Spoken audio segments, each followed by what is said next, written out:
Taekwondo India की इस श्रृंखला में सभी घटनाएं एवं फोटोग्राफ हिंदुस्तान की ताइक्वांडो से जुड़े वरिष्ठ खिलाड़ियों के संस्मरणों सोशल मीडिया के विभिन्न माध्यमों पर आधारित हैं। इस प्रस्तुति का उद्देश्य हिंदुस्तान के उन खिलाड़ियों एवं फेडरेशन में विभिन्न पदों पर कार्य कर चुके व्यक्तियों को जिनका ताइक्वांडो खेल के विकास में महत्वपूर्ण योगदान है, न सिर्फ उन्हें एक धरोहर के रूप में एक सूत्र में पिरोकर रख संजोना है, अपितु हमारे भविष्य के खिलाड़ियों के सामने लाना भी है। यदि हमारे इस प्रयास से किसी की भावनाओं को ठेस पहुंचे तो यह महज इत्तेफाक होगा।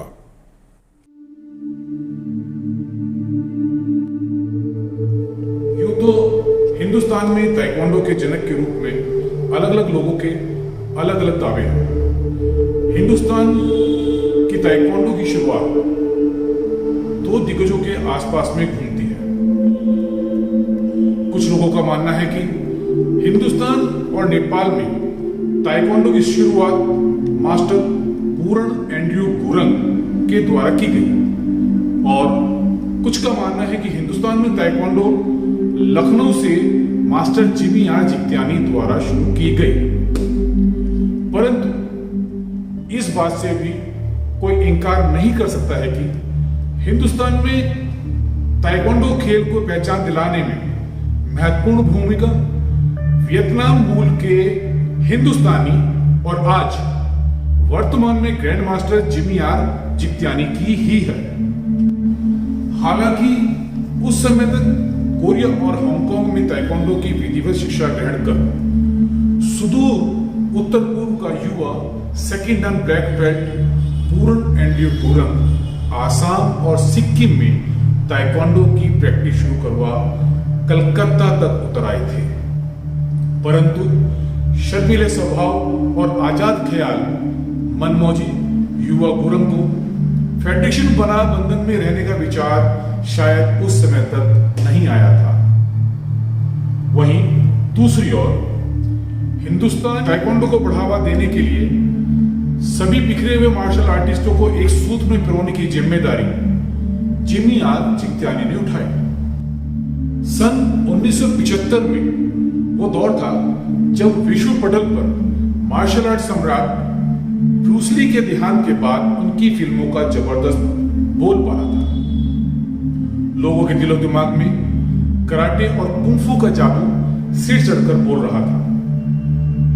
उस जमाने में प्रचार प्रसार की आज जैसी सुविधाएं नहीं थी। प्रचार की सुविधाओं के अभाव में एक नई मार्शल आर्ट आम जन तक पहुंचाना कोई आसान काम नहीं था। परंतु उसी दौर में युवा पूरण एंड्रयू गुरंग ने कलकत्ता से आगे बढ़ दक्षिण भारत से होते हुए पश्चिमी और उत्तर राज्यों तक अपनी ताइक्वांडो एकेडमियों की स्थापना कर दी थी और मार्शल आर्ट में रुचि रखने वालों को ताइक्वांडो की तेज, उछालदार और घुमावदार किकों से प्रभावित करना शुरू कर दिया था। तो दूसरी ओर उत्तर प्रदेश के लखनऊ को अपनी कर्मस्थली बना जिमी आर जित्यानी ने भी न सिर्फ उत्तर प्रदेश अपितु आसपास के राज्यों में भी खिलाड़ियों को इकट्ठा कर अपना दायरा बढ़ाना शुरू कर दिया था। मास्टर जिमी ने न सिर्फ ताइक्वांडो अपितु लखनऊ से दिल्ली तक राजनीतिक गलियारों में भी अपनी पकड़ बनानी शुरू कर दी थी। जिमी आर जित्यानी को भली भांति पता था कि भारतीय परिवेश में बिना राजनीतिक संरक्षण के आगे बढ़ पाना आसान नहीं होगा। इसको जित्यानी की दूरदर्शिता कहें या फिर मौके की नजाकत। जहां जिमी आर जित्यानी ने पूरण एंड्रयू गुरंग को एक वरिष्ठ सलाहकार के रूप में सबके सामने पेश किया, वहीं master Alexander, master Badrinath, master Premadasa जैसे मार्शल आर्ट्स के खिलाड़ियों को भी ताइक्वांडो से जोड़ने का काम किया। सन 1975 में उत्तर प्रदेश पुलिस और रेलवे सुरक्षा बल के जवानों के लिए लखनऊ में एक ट्रेनिंग कैंप का आयोजन कर जिमी आर जित्यानी ने वो मील का पत्थर साबित कर दिया था जिसे संपूर्ण उत्तर प्रदेश में ताइक्वांडो के प्रचार प्रसार की दिशा तय कर दी। वर्षों तक ताइक्वांडो की गतिविधियों का केंद्र बने रहे। लखनऊ के जिमखाना क्लब के बैडमिंटन हॉल में अपनी शुरुआती दौर के कुछ वरिष्ठ खिलाड़ियों master Dinesh, master Indra Kumar Singh, master Vishnu Kumar और मास्टर आनंद श्रीवास्तव जैसे खिलाड़ियों के साथ आरपीएफ और उत्तर प्रदेश पुलिस के जवानों द्वारा पहली बार सार्वजनिक रूप से ताइक्वांडो की कला से आम लोगों को रूबरू कराया गया। मास्टर जिमी आर जित्यानी के प्रयासों से ही कुछ रसूखदार लोगों की सहायता से सन 1976 ताइक्वांडो फेडरेशन ऑफ इंडिया का विधिवत गठन किया गया और इसके फाउंडर प्रेसिडेंट बने जिमी आर जित्यानी, जिन्हें हमेशा हिंदुस्तान में ताइक्वांडो फेडरेशन के फाउंडर प्रेसिडेंट के रूप में याद रखा जाए और महासचिव की जिम्मेदारी दी गई मास्टर जित्यानी के विश्वास पात्र वकार जिलानी को। इन्हीं मास्टर जिमी जित्यानी को आगे चलकर अपने वजूद की लड़ाई उन लोगों के साथ लड़नी थी जिनका वजूद अभी अस्तित्व में ही नहीं आया था। हालांकि हिंदुस्तान में ताइक्वांडो खेल की शुरुआत को लेकर भी मतभेद है। कुछ लोगों का मानना है कि पूर्ण एंड्रयू गोरंग ने सन 1974 में दार्जिलिंग से ताइक्वांडो की क्लास शुरू कर दी थी। यह ग्रैंड मास्टर जित्यानी के प्रयासों का फल था कि सन 1978 में उस समय की वर्ल्ड ताइक्वांडो फेडरेशन और आज की वर्ल्ड ताइक्वांडो ने ताइक्वांडो फेडरेशन ऑफ इंडिया को मान्यता प्रदान की, परंतु अभी भारत सरकार के खेल मंत्रालय और भारतीय ओलंपिक संघ से मान्यता का रास्ता इतना आसान नहीं था। 1979 को हिंदुस्तान की ताइक्वांडो के इतिहास का पहला पड़ाव माना जा सकता है, जब 1979 में मास्टर गुरंग ने बेंगलोर में नेशनल ताइक्वांडो चैंपियनशिप का आयोजन कर ऑल इंडिया ताइक्वांडो फेडरेशन की स्थापना की घोषणा कर दी। यहां से हिंदुस्तान की ताइक्वांडो में मनभेद और मतभेद की लकीरें स्पष्ट उभरकर सामने आ गई थी और इसी के साथ हिंदुस्तान की ताइक्वांडो दो धाराओं में बहने लगी थी। एक थी मास्टर जित्यानी के नेतृत्व वाली और दूसरी थी मास्टर गुरंग के नेतृत्व में। उस समय के दिग्गज खिलाड़ी भी इस बंटवारे से दो धाराओं में बढ़ चुके थे, परंतु तब तक world taekwondo federation Jimmy R Jityani के नेतृत्व वाली ताइक्वांडो फेडरेशन ऑफ इंडिया पर अपनी मोहर लगा चुकी थी। 80 का दशक आते आते इंटरनेशनल ताइक्वांडो फेडरेशन यानी ITF ने भी तमिलनाडु के मास्टर AS पुन्नुस्वामी के नेतृत्व में भारत में दस्तक दे दी थी। 1985 में भारतीय ओलंपिक संघ ने ताइक्वांडो फेडरेशन ऑफ इंडिया को अपनी मान्यता प्रदान कर दी और इसके 3 वर्ष बाद 1988 में भारत के खेल मंत्रालय द्वारा भी ताइक्वांडो फेडरेशन ऑफ इंडिया या कहें कि ताइक्वांडो खेल को मान्यता प्रदान कर दी। इसे दो दिग्गजों का एक दूसरे के प्रति सम्मान कहा जाए या ताइक्वांडो खेल के प्रति लगाव। ताइक्वांडो फेडरेशन ऑफ इंडिया और ऑल इंडिया ताइक्वांडो फेडरेशन एक दूसरे के विरोध में कभी भी कोर्ट कचहरी के लिए नहीं गए। हालांकि एक बार मास्टर गुरंग ने अपने मन की पीड़ा व्यक्त करते हुए कहा भी था कि लोगों ने हमारा इस्तेमाल अपने फायदे के लिए टॉयलेट पेपर की तरह किया। खैर, यहां तक भी सब ठीक था। ताइक्वांडो धीरे धीरे संपूर्ण भारत में अपना प्रभाव जमाने लगी थी। खिलाड़ियों का ताइक्वांडो से जुड़ना लगातार जारी था और इसी के साथ बढ़ रहा था ताइक्वांडो खेल में पैसे का वर्चस्व। कलर बेल्ट से लेकर ब्लैक बेल्ट सेमिनार्स और ब्लैक बेल्ट एग्जाम तक सब तरफ पैसे का ही बोलबाला होने लगा था। हालांकि उन दिनों ब्लैक बेल्ट हासिल करना आज जितना आसान काम नहीं था। यूं तो ताइक्वांडो फेडरेशन ऑफ इंडिया के गठन के पूर्व ही ताइक्वांडो एकेडमी की स्थापना भी हो चुकी थी, परंतु मास्टर जिमी आर जित्यानी की महत्वाकांक्षा कुछ और ही थी। ताइक्वांडो में एकाधिकार स्थापित करने के उद्देश्य से जिमी आर जित्यानी ने जहां एक और अपनी ताइक्वांडो एकेडमी ऑफ इंडिया को ताइक्वांडो फेडरेशन ऑफ इंडिया से मान्यता दिलाकर अपने विरोधी खड़े करने शुरू कर लिए, वहीं दूसरी ओर धीरे धीरे सभी पुराने साथियों को या तो हटा दिया गया या उन्हें नजरअंदाज किया जाने लगा। हिंदुस्तान की ताइक्वांडो में ऐसा ही एक भूला बिसरा नाम लखनऊ के ही एक खेल प्रेमी और व्यवसायी आनंद कक्कड़ जी का भी है, जिन्हें आज ताइक्वांडो के इतिहास से भुला दिया गया है। विडंबना देखिए, आनंद कक्कड़ जी ने ताइक्वांडो से अलग होने के बाद चीन की प्रसिद्ध मार्शल आर्ट वुशु का हिंदुस्तान के मार्शल आर्ट के खिलाड़ियों से परिचय कराया और आज हिंदुस्तान में वुशु ताइक्वांडो से ज्यादा अंतरराष्ट्रीय पदक जीतने वाले खेलों की सूची में शामिल है।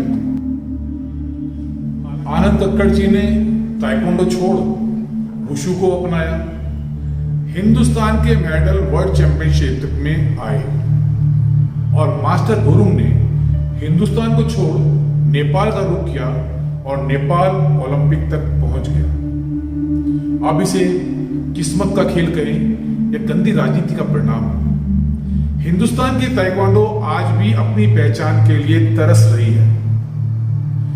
हिंदुस्तान की ताइक्वांडो ने दिनेश कुमार सिंह, इंद्र कुमार जैसे अनमोल रत्नों को फेडरेशन की राजनीति में भुला दिया है।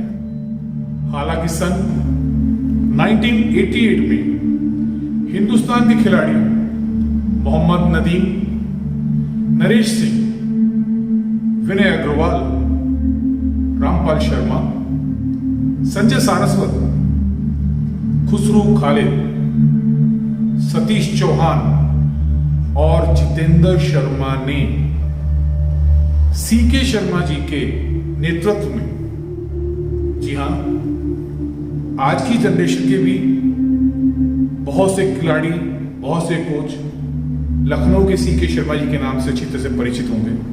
उन्हीं के नेतृत्व में ईरान में आयोजित अंतर्राष्ट्रीय ताइक्वांडो प्रतियोगिता में शानदार प्रदर्शन करते हुए हिंदुस्तान की अलग पहचान बनाई। परंतु दुर्भाग्य यही है कि ना तो तब और ना ही उसके बाद भी इन खिलाड़ियों को याद रखा गया। उनकी इस कामयाबी को संजो कर रखने की चिंता किसी को भी नहीं हुई। दूसरी तरफ मास्टर जित्यानी ने आसाम के दिग्गज और उस समय तक अपने विश्वास पात्र वरिष्ठ साथी खेमचंद की नाराजगी को भी दरकिनार कर फेडरेशन को अपनी निजी संपत्ति की तरह इस्तेमाल करते हुए अपनी पत्नी कोमल जित्यानी को फेडरेशन का पदाधिकारी बना दिया।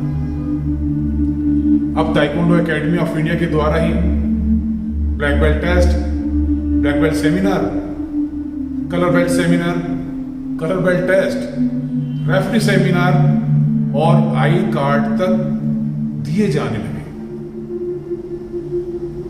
1989 में मास्टर गुरुंग के नेतृत्व में चलने वाली ऑल इंडिया ताइक्वांडो फेडरेशन ने अचानक से अपनी गतिविधियों पर रोक लगा दी। परिणाम स्वरूप ताइक्वांडो खिलाड़ियों का झुकाव या मजबूरी, अब इसे चाहे जो भी कहें, सीधे सीधे TFI अर्थात ताइक्वांडो फेडरेशन ऑफ इंडिया की ओर हो गया। कुल मिलाकर कहें तो अब हिंदुस्तान की ताइक्वांडो के व्यापार पर पूरी तरह से जिमी आर जित्यानी का नियंत्रण हो गया था। बगावत की सुगबुगाहट तो वरिष्ठ साथी खेमचंद के जाने के साथ ही शुरू हो चुकी थी, परंतु यहां तक भी विरोधियों में खुलकर सामने आने की हिम्मत नहीं हो पा रही थी। 1993 पहली बार ताइक्वांडो खिलाड़ियों के भविष्य को सुरक्षित करने की योजना लेकर आया, जब आर्मी स्पोर्ट्स कंट्रोल बोर्ड ने ताइक्वांडो फेडरेशन ऑफ इंडिया से मान्यता प्राप्त कर ली और टीम को तैयार करने की जिम्मेदारी युवा ताइक्वांडो खिलाड़ी और कोच मोहम्मद नदीम के कंधों पर सौंप दी। अंतर्राष्ट्रीय स्तर पर देश का प्रतिनिधित्व करके मेडल अर्जित करने वाले जोशीले मोहम्मद नदीम ने भी कोई कसर नहीं छोड़ी और मात्र 1 वर्ष से भी कम समय में आर्मी की टीम को 14वीं राष्ट्रीय ताइक्वांडो प्रतियोगिता में उतारकर हिंदुस्तान के युवाओं को ताइक्वांडो के उज्जवल भविष्य का सुनहरा पैगाम दिया। इसी बीच सन 1994 में भारतीय खेल प्राधिकरण द्वारा ताइक्वांडो के खिलाड़ियों को स्कॉलरशिप देनी शुरू कर दी गई। 1996 में सर्विसेज स्पोर्ट्स कंट्रोल बोर्ड ने भी टीएफआई से मान्यता प्राप्त कर ली थी और उसके बाद सर्विसेज ताइक्वांडो टीम हिंदुस्तान की ताइक्वांडो में एक के बाद एक कई कीर्तिमान स्थापित करने में कामयाब रही। अब कम से कम खिलाड़ियों को तो ताइक्वांडो में भविष्य की किरण दिखाई देने लगी थी। सन 1998 आते आते भारतीय खेल प्राधिकरण ने ताइक्वांडो को अपने पाठ्यक्रम में शामिल करते हुए सर्टिफिकेट कोर्स स्टार्ट कर दिया।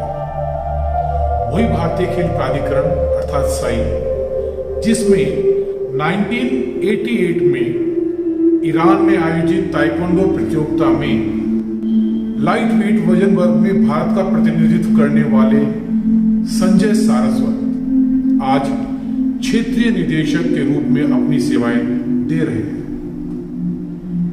कुछ वरिष्ठ खिलाड़ियों की बात अगर माने तो साई में ताइक्वांडो खेल को लाने का श्रेय वरिष्ठ ताइक्वांडो खिलाड़ी संजय सारस्वत जी को ही जाता है। यह हिंदुस्तान का दुर्भाग्य ही है कि आज तक भी हमारे खिलाड़ियों को उनकी उपलब्धियों को धरोहर के रूप में समझाने का काम किसी भी ताइक्वांडो फेडरेशन ने नहीं किया। वहीं दूसरी ओर हिंदुस्तान में ताइक्वांडो के विकास के लिए पहला हॉल ऑफ फेम पाने वाले Guinness book of world record के लिए भारत में ब्रांड एम्बेसडर बने ग्रैंड मास्टर गुरुंग नेपाल जैसे छोटे देश को अपनी कर्मस्थली बना ऊंचाइयों को छूने लगे। परिणाम स्वरूप ताइक्वांडो की लोकप्रियता भी बढ़ने लगी और साथ ही साथ ताइक्वांडो फेडरेशन इंडिया में भी एक छत्र राज करने की आकांक्षा और अड़ियल रवैये के खिलाफ महत्वाकांक्षाओं की जंग शुरू हो गई। और ऐसा भी नहीं था कि 20 वर्षों से ज्यादा तक एक छत्र राज करने वाले मास्टर जित्यानी इन सब बातों से अनभिज्ञ थे, अनजान थे।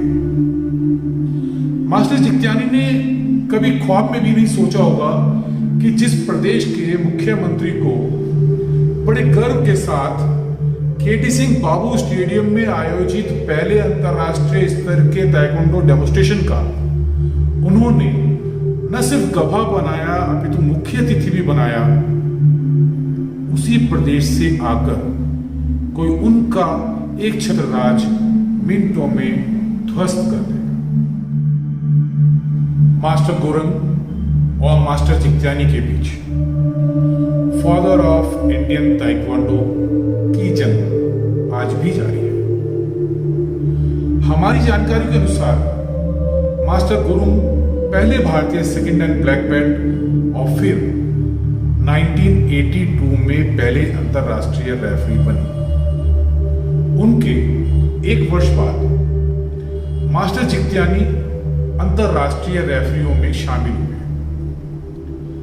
अब यह हम आपके विवेक पर छोड़ते हैं कि किसको हिंदुस्तान में ताइक्वांडो खेल का जनक माना जाए।